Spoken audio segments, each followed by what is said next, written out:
Angra em Revista, no Rádio Clube de Angra, quinzenalmente aos sábados. Olá, muito boa tarde, seja bem-vindo a uma nova edição do programa Angra em Revista, e comigo está o Presidente da Câmara Municipal de Angra do Heroísmo, Dr. Almenses. Muito boa tarde. Presidente, no dia 28 de Abril, 2 dias depois de eu ter feito o último programa com a vereadora Fátima, houve um apagão em território continental. Eu pergunto-lhe desde já a imagem do que fiz no Praia em Revista. Nós já tivemos apagões piores na nossa ilha e não morremos por causa disso. Aliás, quando acontece uma coisa qualquer no continente, e vejo o caso de tiver um pequeno sismo ao largo da costa e o mundo parece que ia acabar também. O mundo não acaba por causa de um apagão. Eu lembro que não foi há muitos anos que nós tivemos aqui nesta nossa ilha mais de 24 horas sem eletricidade. Acontece. E, portanto, aquilo que é preciso é termos a resiliência suficiente para continuarmos as nossas vidas quando esses inconvenientes acontecem, e aquilo que é preciso também é tomar as devidas medidas técnicas para que elas só aconteçam de muitos em muitos anos, mas, evidentemente, de vez em quando as coisas correm mal e acontece. Que saiba, para nós não nos trouxe quaisquer consequências por aí além, e também creio que para o país as coisas não foi propriamente o fim do mundo. Foi mais um dia em que as televisões e as rádios conseguiram aguentar para ali uma emissão infinita, que a luz acendeu, a luz apagou, mas pronto, a vida continua, e aquilo que é preciso mesmo é aproveitar estas lições, sejam elas cá, sejam elas no estrangeiro, ou seja onde for, no sentido de nós olharmos para os nossos próprios sistemas e percebermos se temos a necessária resiliência para evitar que as coisas aconteçam, e quando as coisas acontecem, sermos capazes de dar a volta por cima.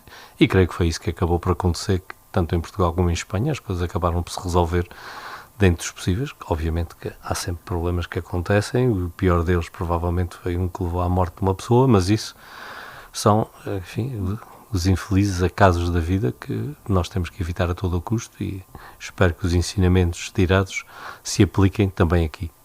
Presidente, puxando as brasas todas para a minha sardinha e respeitando a imprensa escrita e a televisão, este apagão serviu de exemplo para outras situações que podem acontecer e para a importância que a rádio tem, porque dificilmente desligarão as rádios. Com certeza, e aliás essa é uma das matérias que nós aqui em Angra temos tido uma particular atenção, inclusivamente levou à aquisição de uma estrutura ali em cima da Serra da Ribeirinha para criar um ponto alternativo de emissão para as rádios, porque todos nós percebemos que no caso de uma catástrofe as rádios são uma forma essencial de comunicação, até porque a recepção da rádio a maior parte das pessoas faz nos seus carros com as suas baterias, e portanto mesmo que quem é descuidado e não tem um rádiozinho em casa a pilhas, tem sempre a possibilidade de se sentar no carro e ouvir a rádio, e por isso a rádio é um elemento essencial numa situação de acontecer qualquer imprevisto que leve ao desligamento da eletricidade, ou que cause por um distúrbio no funcionamento da nossa sociedade por qualquer uma razão. Por isso é fundamental manter as rádios em boas condições de emissão, quer do ponto de vista dos equipamentos que as próprias estações têm e dos pontos a partir dos quais emitem, quer também nas nossas casas.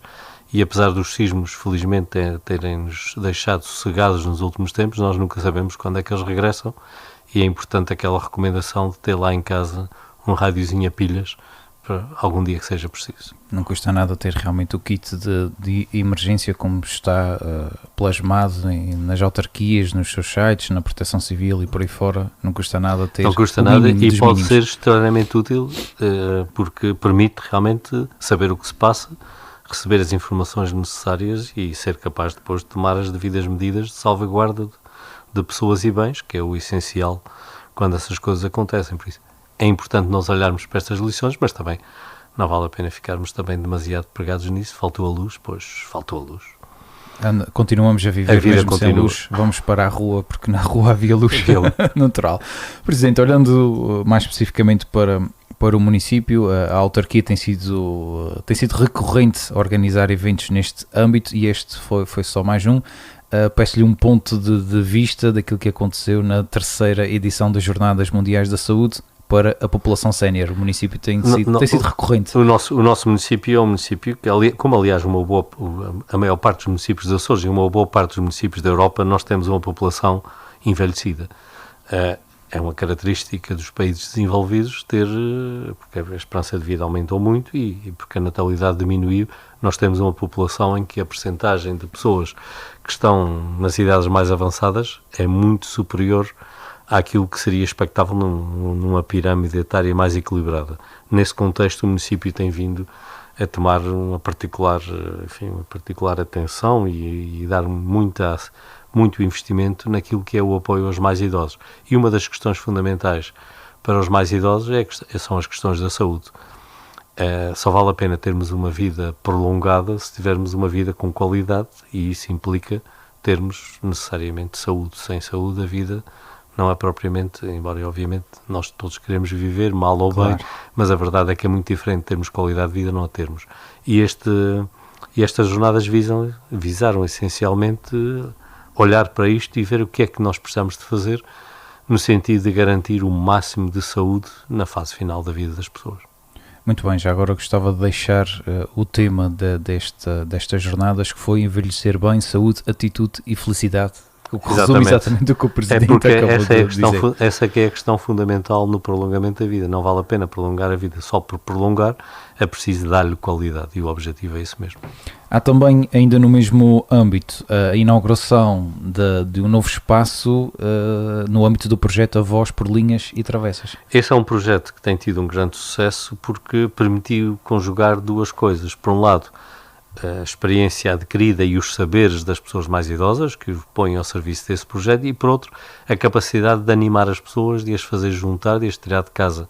E esse objetivo é um objetivo extremamente importante, porque um dos piores inimigos do bem-estar dos mais idosos é o isolamento e a solidão, que leva depois a um conjunto de outros problemas que também se acabam por refletir na saúde. Criar projetos que tirem as pessoas de casa, que as façam conviver e que lhe deem outro ânimo, é meio caminho andado para garantir um final de vida com a tal felicidade que há bocadinho falávamos.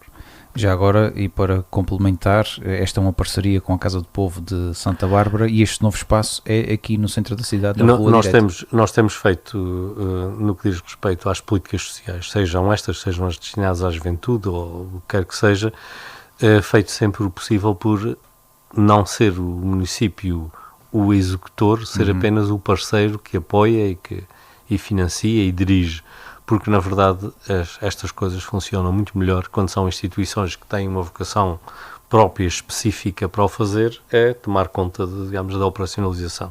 Neste caso é com a Casa do Povo de Santa Bárbara, com a qual também temos uma outra parceria muito importante na vertente da prevenção das questões da droga. Que normalmente falamos sempre nela e destacamos perto das São Joaninas. Exatamente, que normalmente o esforço maior é feito em torno das festas, sejam outras, ou naqueles momentos em que a juventude mais se reúne, e nós temos vindo a manter sempre estas parcerias, e são parcerias que cobrem todo o Concelho, inclusive até temos algumas parcerias com entidades de fora do Concelho que têm uma atividade aqui e que são capazes de trazer as suas capacidades e os seus saberes para pôr ao serviço das pessoas também entre nós.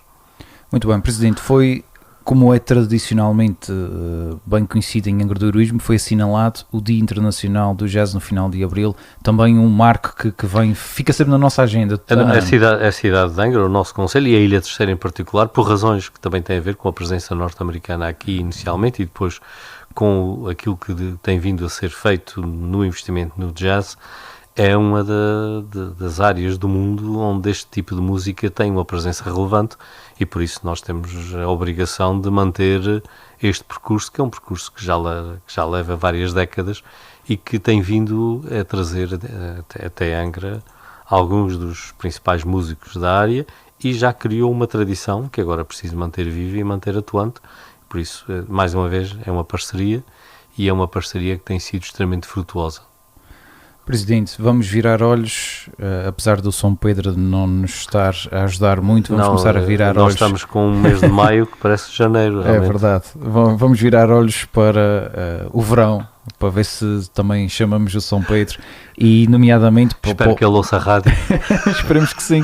Nomeadamente para aquilo que tem sido também as intervenções que a autarquia já começou a fazer nas zonas balneares, Os destaques que foram acontecendo através do programa Bandeira Azul também, que galardoou as nossas zonas balneares, e pronto, a preparação como é que tem sido? Bom, a preparação tem corrido bem, nós vamos manter mais uma vez uma parceria, que também já é tradição, com os bombeiros de Angra, que nos fornecem os nadadores salvadores e que fazem a coordenação e o acompanhamento dessa parte da garantia de segurança nas zonas balneares.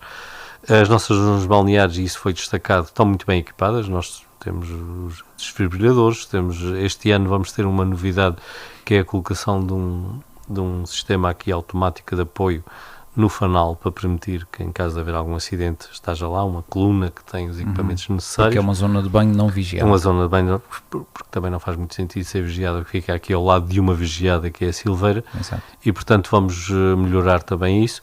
E claro que temos sempre, todos os anos, um trabalho que ainda não foi feito porque o tempo ainda não permitiu, mas que espero que rapidamente se faça, que é reparar os danos causados pelo inverno, que trazem sempre alguns problemas às zonas balneares. Neste ano temos no Negrito, na parte antiga, a parte nova, felizmente, e vem-me demonstrar que os investimentos que têm sido feitos têm sido bons, porque ficam resistentes, mas na parte antiga, na parte junto à piscina, temos lá um rombo no muro que separa a piscina da baía, que já está adjudicado. É uma empresa que está à espera também que o tempo permita com segurança e fazer o trabalho que tem que ser feito, e de resto as coisas estão todas preparadas para avançar sem dificuldades de maior. Presidente, no que toca à promoção turística, as nossas zonas balneares e zonas de banho são espelho e capa dessa promoção? Elas são importantes, com certeza, na promoção, embora o nosso turismo não é tanto um turismo de praia ou um turismo de sol, como é noutras regiões que têm uma particular vocação para as grandes praias. Nós não temos grandes praias, portanto não temos o turismo de... Está habituado com a areia, não é? É aquele turismo das pessoas que vêm a um lugar qualquer apenas para se deitarem e apanharem sol. Aquilo que nós temos é um turismo que junta a beleza do mar e a qualidade das nossas águas, que não tem paralelo na maior parte das regiões do mundo, porque nós temos de facto águas do oceano profundo, portanto temos outra qualidade de água, com aquilo que é a paisagem, os trilhos, a natureza e também, obviamente, a parte cultural. Portanto, o nosso turismo é bastante mais complexo do que o simples turismo de sol e areia, porque este ano até o sol não tem abundado e a areia essa mas esperemos que não há muita. Que o sol nos acompanhe nos próximos meses. Eu introduzi aqui o turismo, porquê? Porque Angra volta a ter o Angra City Pass, de um passe de visitação para 6 locais, algo que vai ao encontro, se calhar, daquilo que o nosso turismo nós temos vindo em colaboração com a Câmara de Comércio, isto é uma parceria também com a Câmara de Comércio, a tentar promover o Angra City Pass. Continua a ser pequeno, continua a estar um pouco aquém daquilo que é o potencial da nossa ilha. Nós temos uma ilha que é de fácil acessibilidade em toda ela, e seria interessante nós, em vez de termos um Angra City Pass, termos um terceiro. Falamos disso ano passado, penso eu. Porque, na verdade, isso viria a melhorar, com certeza, a visibilidade de alguns sítios. Esta questão aqui não é apenas a questão da cobrança de entradas, essa é menos relevante, é uma questão de estruturação da própria oferta turística. É completamente diferente eu andar por aí a ver o que é que tenho para ver, a ter na mão uma espécie de roteiro, porque eu, ao comprar este passe, fico a saber que vou aqui, vou ali, vou acolá. E, obviamente, se nós incluirmos mais coisas, estaremos a melhorar a estruturação da oferta que é feita a quem nos visita. Por isso fica aqui o meu apelo às diversas entidades que são gestoras de lugares que interessa visitar, para que se juntem e junto à Câmara de Comércio demonstrem a vontade e o interesse de colocar os seus bens nesta lista, porque isso com certeza que vai trazer maior visibilidade, a maior visitação. Estou a pensar, para além, obviamente, dos belíssimos lugares que ficam no Concelho da Praia da Vitória, pensar também nos museus de freguesia, enfim, porque já há várias freguesias no Concelho de Angra que o têm, alguns impérios, algumas igrejas, ou seja, nós não precisamos de nos concentrar apenas no que está no centro da cidade, temos muito para oferecer espalhado por todo o território da ilha. Quem for gestor de um destes bens e esteja interessado, está na altura de contatar a Câmara de Comércio e integrar-se também na lista. O objetivo, e recordando que esta é a terceira edição do Angra City Pass, o objetivo não é ter uma quarta edição do Angra City Pass, é sim ter a primeira do terceira Island Pass.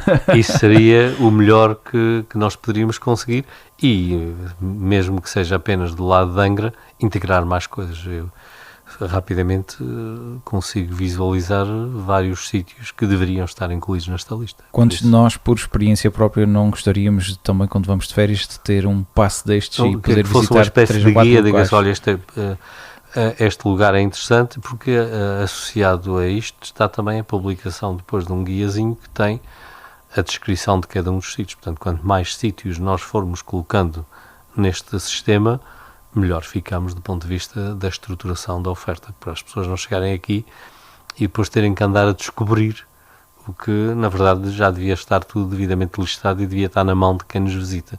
Nós temos vindo também, em colaboração com a Câmara de Comércio, a editar vários guias e produzimos os primeiros bons guias turísticos da terceira, foram publicados com o apoio do município nestes últimos anos e têm sido extremamente úteis no sentido de revelar aquilo que a ilha é, mas obviamente que nós precisamos de mais parcerias e precisamos de mais gente a participar neste processo. Muito bem, Presidente, já agora só para recordar, é possível visitar com este passe o Palácio dos Capitães Generais, o Museu de Angra do Heroísmo, o Núcleo de História Militar Manuel Coelho Batista de Lima, Igreja da Misericórdia, Igreja do Colégio e Igreja da Sé, não incluindo obviamente aqui o tesouro que está na Igreja da Sé. Portanto, são 6 belíssimos locais. 6 belíssimos locais, mas ao lado desses 6 está mais uma dúzia deles que deviam estar aí. É verdade. Presidente, normalmente não falamos de desporto no nosso programa, normalmente vem cá o vice-presidente. O vice-presidente é que é o especialista em desporto. Mas eu acho que hoje nós podemos dar aqui um destaquezinho ao primeiro Rally de Angra, que acontece naquela que é no âmbito da 46ª edição do Rally Ilha Lilás, que acontecerá em setembro. A Câmara associou-se a este evento como principal sponsor, como foi dito na apresentação. Isto acaba por ser o reconhecimento do peso que tem o desporto motorizado entre nós. É das modalidades, uma das formas de desporto que mais gente mobiliza, particularmente entre os mais novos. Quando há um rally, a nossa ilha, as nossas estradas enchem-se de gente e é importante manter isso, e perante um conjunto de constrangimentos que tem vindo a acontecer, o município de Angra achou que estava na altura também de se associar ao TAC e fazer viver um rally que já leva 46 edições exato. E, portanto, também já tem uma história profunda no desporto motorizado a nível local e a nível regional e mesmo a nível nacional. Por isso, foi com muito agrado que nós assumimos o compromisso de apoiar o rally, apoiar a sua realização, não apenas neste ano, mas também aqui no horizonte mais próximo, até que se consiga perceber nos próximos anos, enfim, o caminho que o desporto motorizado levará, particularmente na relação com os seus principais sponsors, que há aqui um momento de instabilidade. Têm tido algumas dificuldades e têm tido aqui alguma instabilidade, e obviamente nós não podemos perder uma tradição e um percurso tão importante. Para além disso, este ano também é um ano em que estamos a celebrar os 50 anos do terceiro automóvel clube, do TAC, e esta celebração também não poderia ser marcada por dificuldades na organização de uma das suas provas bandeira. Por isso, com muito agrado, juntamos aqui esforços com o TAC no sentido de garantir para os próximos anos o futuro deste rally. E sabemos bem o carinho que os terceirenses têm por este desporto. Sem dúvida. Portanto, é algo que é quase garantido que traz retorno quando se investe nele. Neste caso aqui o retorno nem sequer é para o município, o retorno é para a ilha e é como normalmente acontece com o município quando investe em algo, não é? Aliás, aquilo que interessa não é propriamente o retorno para a Câmara, porque essa tem a sua vida organizada, o que interessa mesmo é o retorno para a sociedade e a prestação de um serviço à comunidade, que é para isso que existem as autarquias, é para servir as pessoas e as instituições. Presidente, antes de passar aqui ao último tema, gostaria só de deixar aqui uma nota relativamente ao cartaz musical das São Joaninas, que foi apresentado esta quinta-feira, do qual nós não vamos abordar no nosso programa, única e exclusivamente porque as São Joaninas estão aí à porta e teremos outros programas onde vamos falar disso e não vamos estar aqui a ser repetitivos. E além disso temos o nosso mordomo do ano, que é o vice-presidente Guido Teles, que depois apresentará, fará essa apresentação, porque ele, muito melhor do que eu, conhece os músicos e conhece esse panorama, porque não é propriamente uma daquelas áreas sobre que eu tenha grandes conhecimentos. Mas por isso ele fará a sua apresentação. Eu na Câmara nos últimos tempos sou mais ou menos o tesoureiro da coisa, portanto essas decisões sobre quem contratar e como contratar não é propriamente para a música, não é propriamente uma área que eu tenha um grande envolvimento, até porque este festival, o festival que não é bem festival, ou seja, o bailão funciona essencialmente para os mais jovens e os meus gostos musicais provavelmente não coincidiriam. Normalmente andam mais pela Praça Velha ou pelo Prior do Crato. Eu estou mais na Praça Velha. É outro tipo de palco. Presidente, apesar de nós não abordarmos aqui esta questão do cartaz musical das São Joaninos, vamos deixar para outros programas. Há aqui um dia que se assinalou esta sexta-feira que tem ganho uma maior importância, diria eu, no panorama nacional e regional, que tem a ver com o Dia da Europa, com tudo o que se passa à nossa volta. Este é um Dia da Europa muito especial, porque as pessoas às vezes esquecem, mas o Dia da Europa está indissociavelmente ligado ao fim da Segunda Guerra Mundial, dessa tragédia que marcou o século XX, enfim, de uma forma tão profunda. E este ano estamos a celebrar os 80 anos do fim da Segunda Guerra Mundial. E é uma celebração que tem um significado muito especial, porque infelizmente 80 anos depois a Europa não está em paz e nós de vez em quando esquecemos que a tragédia da Ucrânia está aqui mesmo ao nosso lado e na verdade os ucranianos estão a sofrer em boa parte por nós. Isso é uma coisa que nós às vezes não interiorizamos e particularmente nestes últimos tempos, desde que o Sr. Trump e os Estados Unidos resolveram mudar de postura, tem-se vindo a esquecer um pouco. É que na verdade a Ucrânia tem servido de barreira ao expansionismo russo, que não se fica pela Ucrânia se não for contido. E esta questão da contenção do expansionismo russo e a questão de defender a Europa contra enfim, os poderes ditatoriais tradicionais que entram por esse caminho é uma função que é nossa, ou seja, na verdade nós somos parte interessada direta naquilo que está a acontecer na Ucrânia. Não é um assunto da Ucrânia, não é um assunto da Crimeia, não é um assunto da Rússia, nem sequer é um assunto dos Estados Unidos. Este é um assunto da Europa, porque a Ucrânia é, neste momento, a barreira que contém aquilo que no passado sempre foi uma tragédia. É preciso não esquecer que a Rússia só saiu de Berlim há 35 anos. E, portanto, estamos a falar de história muito recente, estamos a falar de feridas que ainda estão muito patentes e estamos a falar numa história que já se repetiu ao longo dos últimos 250 anos umas tantas vezes e nós não precisamos destas repetições. Por isso este ano o Dia da Europa, que é um dia que, para além de celebrar a Europa e esta relação que nós queremos que seja cada vez mais íntima e cada vez mais próxima com os outros povos que partilham connosco esta península, porque a Europa nem sequer chega a ser um continente, é mais uma península da Eurásia, é importante nós percebermos que este dia está indissociavelmente ligado àquilo que deu origem à União Europeia, porque, na verdade, a União Europeia nasceu das cinzas do grande conflito que acabou, faz agora exatamente 80 anos. E isto deve ser dito e deve ser lembrado, e neste dia acho que nós devemos ter muito presente o sacrifício dos ucranianos, porque na verdade eles estão a trabalhar para nós. A Ucrânia tem servido literalmente de barreira de penetração e nós poderemos mais dia menos dia estar aqui com outro cenário. Exatamente, e na verdade os ucranianos neste momento estão a morrer em vez de nós. E é importante nós olharmos para isso. Aqui fica a importância também deste Dia da Europa, que como o Presidente disse, é assinalado já com largos anos, mas que tem ganho um caráter especial porque infelizmente o mundo não está em paz 80 anos depois, não realmente está, em pleno século XXI. E nós infelizmente devemos a repetir-se, não apenas lá, mas também olhamos para aquilo que está a acontecer em Gaza e o que está a acontecer no Médio Oriente e percebemos que o mundo está muito longe da paz e de facto nós vemos um sofrimento imenso a cair sobre pessoas que são apanhadas no meio de um processo nos quais eles não têm uma palavra a dizer.